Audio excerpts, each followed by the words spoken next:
Good morning. It's good to be with you this morning.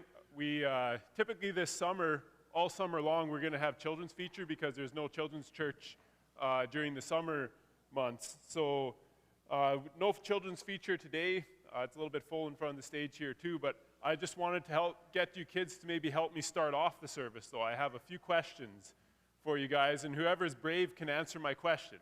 You're allowed to. You're allowed to speak up. So question for the kids. Who here likes to build things?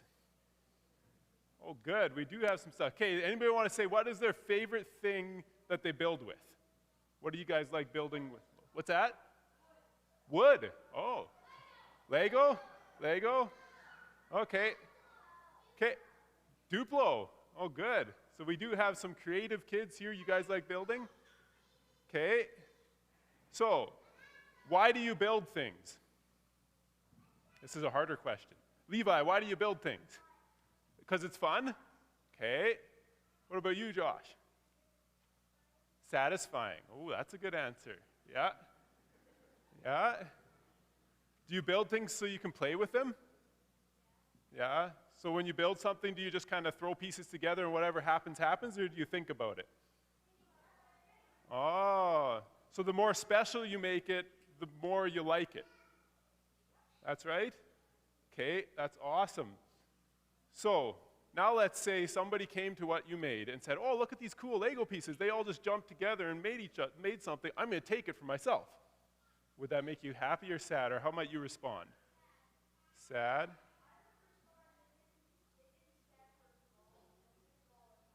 It's yours. And why is it yours? Because you made it, therefore it's yours.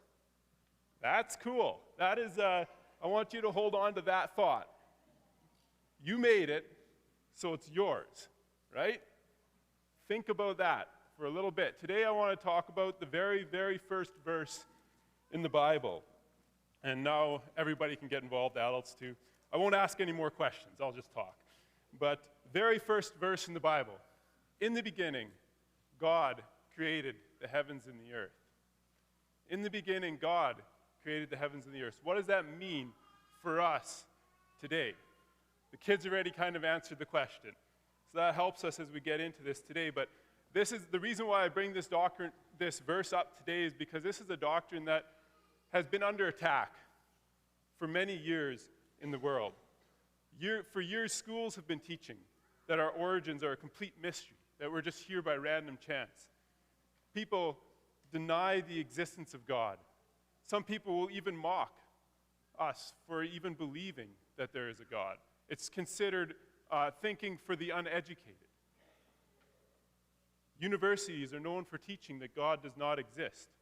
And when we look at history, especially when origins are discussed, there seems to always be a mystery regarding where we came from. People question, in the beginning, what happened? Where did we come from? What's the purpose? Most people have some kind of an answer for that, but usually there's always this mystery still involved with, where did we start? How did everything come to be? I was researching online for this answer. Found some interesting answers. This is something that the Science Daily website said. It says, in the beginning, there were simple chemicals. They produced amino acids that eventually became proteins necessary to create single cells. And I thought, well, that's interesting. And then I kept on reading. There's a whole bunch of other science words that I didn't really understand. But at the very end of the article, they said, but it is still a mystery how the building blocks were first assembled into proteins that formed the machinery of cells. So with all of their reasoning and understanding, it really didn't answer the question, where did we come from? That is something that was still a mystery to them. And here we are. Why we are here remains a mystery. There's no God. We just somehow came through natural processes, would be the reasoning behind that. It kind of, in my mind, these kind of reasonings, it feels empty. It feels purposeless. Where it makes me wonder, why do people seem so adverse to the idea of the God of the Bible? Why is the idea of God creating all things something that people seem to so readily oppose? Or if they don't oppose it, maybe they'll acknowledge that, yeah, if you want to believe there's a God that created all things, that's great, but just don't tell me that I have to believe that. So it's, again, not wanting to acknowledge the existence of God. Have you ever thought about that? One reason why I think many people don't want to acknowledge the existence of a creator God is because it doesn't require a surrendered life to anything. No one is there to hold you accountable for how you live. You can do what you feel is right in your own eyes. Or you can do what you feel is the greatest benefit to yourself. It's okay then to live a selfish life, because what does it matter in the end? But the problem with that way of thinking is that it opens the way for incredible wickedness on earth as people live the way they want. Generally, we tend to have a less and less of a regard for others and more of a regard for our own wants and desires. The Apostle Paul in Romans 1, verse 20 to 25, he says it this way. He says, since the creation of the world, God's invisible qualities, his eternal power, his divine nature, have been clearly seen, being understood from what has been made, so that people are without excuse. For although they knew God, they neither glorified God nor gave thanks to him. But their thinking became futile. Their foolish hearts were darkened. And although they claimed to be wise, they became fools and exchanged the glory of the immortal God for images made to look like a mortal human being, birds and animals and reptiles. Therefore, God gave them over to the sinful desires of their hearts, to sexual impurity, to the great degrading of their bodies with one another. They exchanged the truth of God for a lie. And listen to this. They worshiped and served what? They worshiped and served created things rather than the Creator, who is forever praised. Amen. And that's significant in that statement because it reveals, Paul here is revealing or describes a picture of a world that's turning away from God. And we see God letting them. He says, okay, God looks at them and he sees them turning away from him and he lets them go, to the point where their worship becomes directed no longer towards himself, but towards created things. See, God out of his love is not forcing anyone to come to him. We have the option and the opportunity, the freedom, if you want to call that, to make our own choice in this world, whether we want to follow him or not. But the reality is that to turn from the one who created all things changes our worldview. It changes the proper way that we ourselves should be seeing each other, our relationship, who we are and who God is. So do you see this problem in the life, in your life, or in the lives of those around you? What do you believe about God? What do you believe about yourself? What does it mean for us today, the choices that we make? Do you recognize the effect it can have on your life? Today I want us to take note of this one statement that I said before. I want us to take note of the statement in Genesis 1, verse 1. In the beginning, God created the heavens and the earth. And I want to recognize the implications that this one statement has for our lives. What does it mean for us today? It's this idea that God is the creator of all things, first of all, means that he is sovereign over all things, all-powerful, all-knowing. Second is that the earth and everything in it or on it is God's. That's what I asked the kids about. That's what I was fishing for their answer. If they made something, it's theirs. Or at least that just seems to make common sense. So when God created the heavens and the earth and everything in it is his. He is sovereign over all things. He knows everything about that which he created, and he is all-powerful to accomplish the things that need to be done on this earth. And that, secondly, that we are his. He owns it all. And then thirdly, I want to look at this. Because of this, because he is the creator and because we are the created, he alone is worthy of our worship and our devotion. He alone is worthy, and that is how we are to respond to him. So ultimately, when we look at this first verse, Genesis 1, verse 1, in the beginning, God created the heavens and the earth.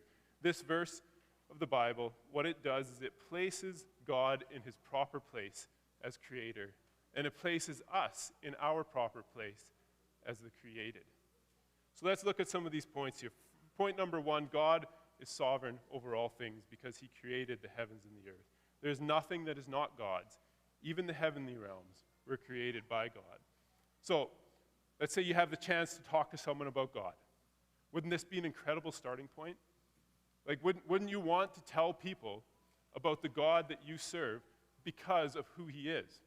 I serve the God who created all things. I heard this comedian one time, he did this thing about how men, when they sit around the table and they're talking fishing stories or whatever, they're talking just stories. And everybody's got to one-up the last story that was mentioned. So they'll say, somebody's talking about, you should have seen what happened as we were fishing and this guy fell into the water and we pulled him out, And the next guy says, well, that was nothing. You should hear what happened to me. And they keep on expanding. And then this comedian was making the point, well, if Neil Armstrong was there, he would just sit back, he would listen, hear all these stories, and then with one sentence he would say, well, I walked on the moon. And everything would be quiet. Right? Who could up that? Nobody's been further than that. That's pretty amazing. When we talk about the God that we serve the God who created the heavens and the earth. Isn't that significant? Isn't that incredible? This is the God that we have to proclaim to the world. And actually the Apostle Paul, he led this way by example with the people of Athens in Greek, or in Greece. If you want to turn to the book of Acts for a little bit, we'll look at that passage in Acts 17. We see the Apostle Paul walking through this city. And this city of Athens, if we look in chapter 17, verse 21, we see the Athenians and the foreigners who lived there spent their time doing nothing but talking and listening about the latest ideas. So for Paul, this is the perfect opportunity. He has the opportunity to talk to people that are willing to listen to new ideas. And Paul has a new idea. He has an incredible idea for the people of Athens as he comes to them. And as he's been walking around the city, he sees a city full of gods that they worship. So obviously he sees that they really care and they don't want to miss any god. They want to make sure that they acknowledge all these different gods and these ideas and thoughts that people bring forward. And they want to be so thorough that they even have an idol with this, or an altar with this inscription on it, to the unknown God. And Paul seizes this opportunity. He says, well, if you're trying to worship an unknown God, boy, do I have a God to show you. And he says this to them. As he comes to them, he proclaims this word in verse 24. He says, the God who made the world and everything in it. Does that sound familiar? Genesis chapter 1, verse 1. In the beginning, God created the heavens and the earth. Paul opens up with this term, God, the God who made the world and everything in it is, and this is the significant thing about it, he is the Lord of heaven and earth. He does not live in temples built by human hands. He is not served by human hands as if he needed anything. Rather, he gives everyone life and breath and everything else. From one man he made all the nations that they should inhabit the whole earth. And he marked out their appointed times in history, the boundaries of their lands. God did this so that they would seek him and perhaps reach out for him and find him, though he is not far from any of us. Isn't that an incredible description of the God who made the heavens and the earth? It shows himself as a God who cannot be manipulated. I don't know if you ever approach God this way, where you feel like, God, I've been doing all this, and you check off all the things you've been doing for God, so therefore God should answer your prayer in this way or in that way. And it becomes a manipulation. If I can do the right things, if I can do enough for God, he's bound or he should do something for me. That's not how a relationship with God works with the sovereign God who's over all things. Ultimately, what Paul is saying is the God who created all things needs nothing. He doesn't depend on the serving of human hands. He doesn't need a building to be made for him to live. Instead, he is rather the sustainer of life, the one who gives life and sustains life. He controls the nations, appoints times and histories, boundaries of lands. He's the Lord of all things. This God is a God who is worthy of proclaiming, that we can rejoice in. We have the opportunity to introduce people to a God, to the God who made all things. It may be something that people will mock. It may be something that people will ridicule you for, but they do to their own peril. God is still sovereign over all, the Lord, the maker of heaven and earth. We would do well to not shy away from that truth. And especially for you young grads, as you go away from here to wherever God is leading you, you will be away from supportive home, away from your church, your community. It could be that this moment in your life, your belief in the very existence of God could be challenged like it has never been challenged before.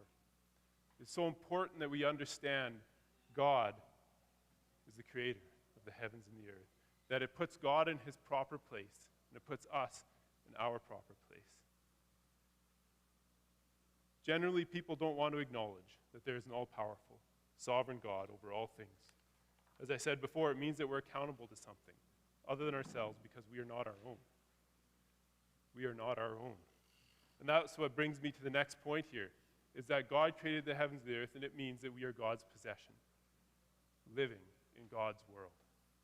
Have you thought about that? Have you wrapped your mind around what that means for us today, that we are God's possession and we are living in God's world?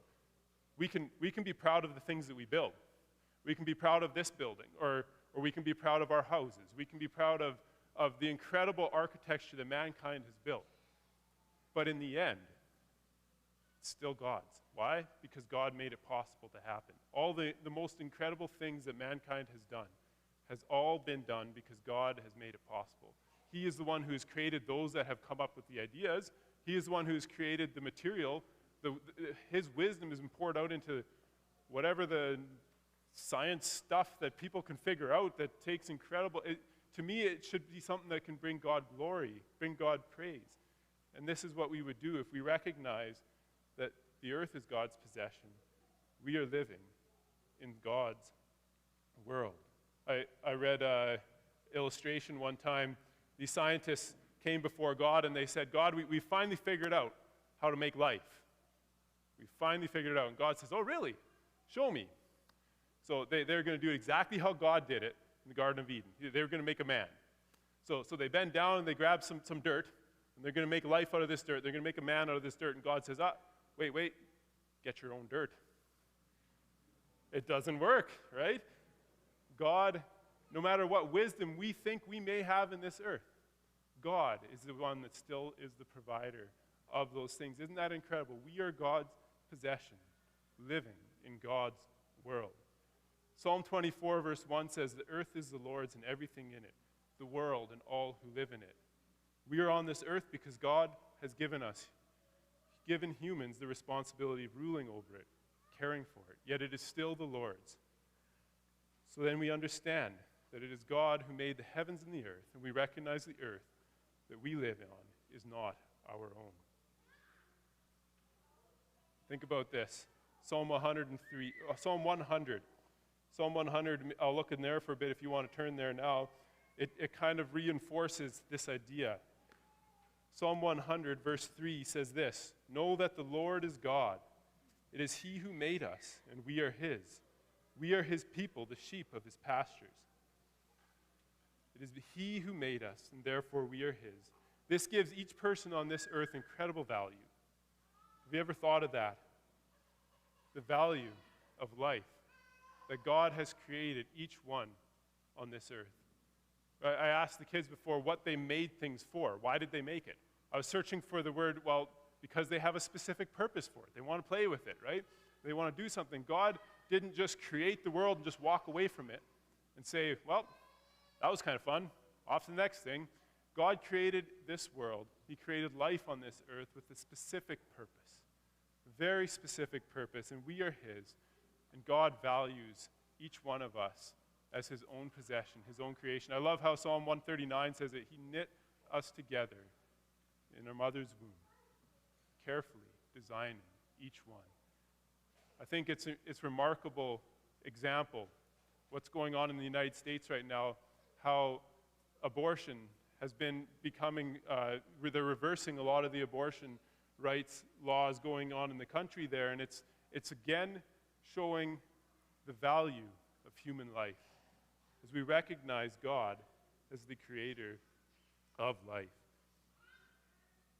So then we see This passage, it brings us, or it acknowledges again that we are his. Everyone on this earth is his.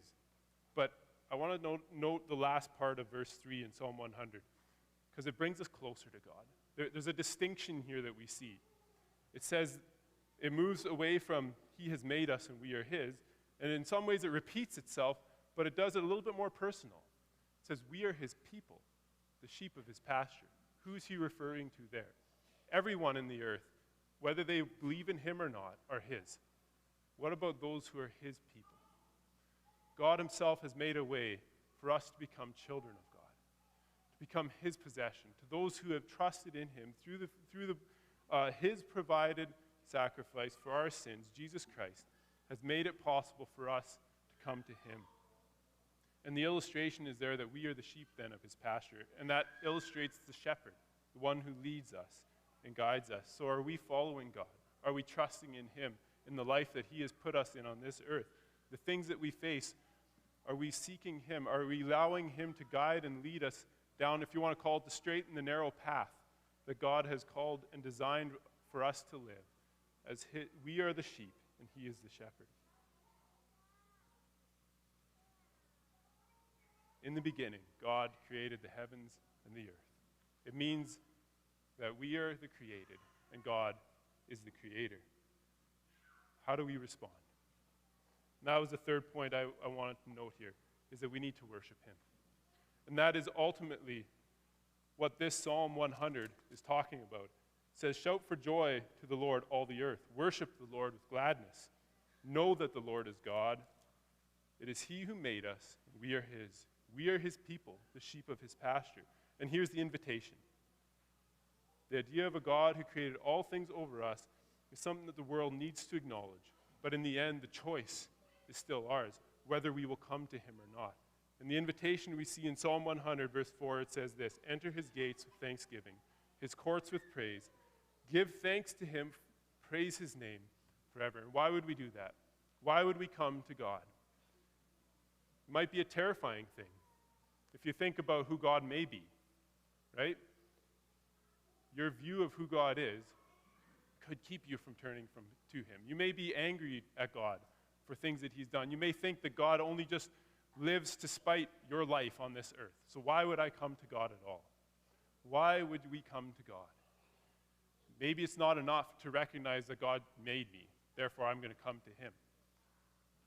The psalmist here gives the most important reason for why we need to come to God, and it is for how God has revealed himself through creation. It is for how God has revealed himself through his word, and it is this. And I believe it is how God has revealed himself to this psalmist as well. He says, for the Lord is good, and his love endures forever. His faithfulness continues through all generations.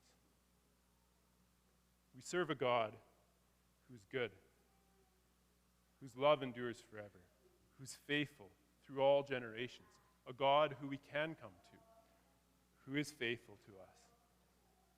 And he has shown it to us through Jesus Christ, his own son, coming to this earth, dying on the cross for our sins. And we're going to be looking and remembering that again as we celebrate communion today. So we see in the beginning, God created the heavens and the earth. Do you see the importance of that statement in your life? It really does put God in its proper place as the creator, the Lord of all things, and we as the created, his possession. Then the question comes to you, do you worship this God? Ultimately, whether you do or not doesn't change the reality of the first verse of the Bible. God is still the creator of all things. We are still the created, his possession, belonging to him. The only thing that changes about how we respond to God is whether you are led by him or whether you are living in rebellion towards him. I'll say that again. The only thing that changes, God is unchanging. Our situation as the created, his possession, God overall, we can reject him all we want, but we are still his. Right? The only difference is, are we following him? Are we being led by him? Or are we living in rebellion before him? What's true in your life? Those who trust in him find life in Jesus Christ because he is the giver of life. Those who reject God lose life because they have turned away from the only one who can give it. They are in danger, suffering the punishment of eternal wrath for those who reject God and who walk away from their Creator and the one who they belong to. So today, as I mentioned before, we're taking communion. It's another way of coming before God our Maker and recognizing the salvation that we have through him. We, who were in rebellion against him and lost in our sins, have received salvation through Jesus Christ. The invitation is always open as long as you have life on this earth. As long as you are living on this earth, the grace of God is available to you. The opportunity for you to come back to your Maker, to the one who created you, to God for forgiveness, for mercy and grace is there because he himself has provided a way through his Son, Jesus Christ, through his death on the cross, and through victory in his resurrection. Isn't that an incredible thought? Isn't that an incredible truth? I know that many of you here today have experienced that grace, and that is where we want to turn our thoughts and attention today as we celebrate communion. And I'll just call Pastor Brent forward, and he'll lead us in this as we prepare our hearts for communion this afternoon.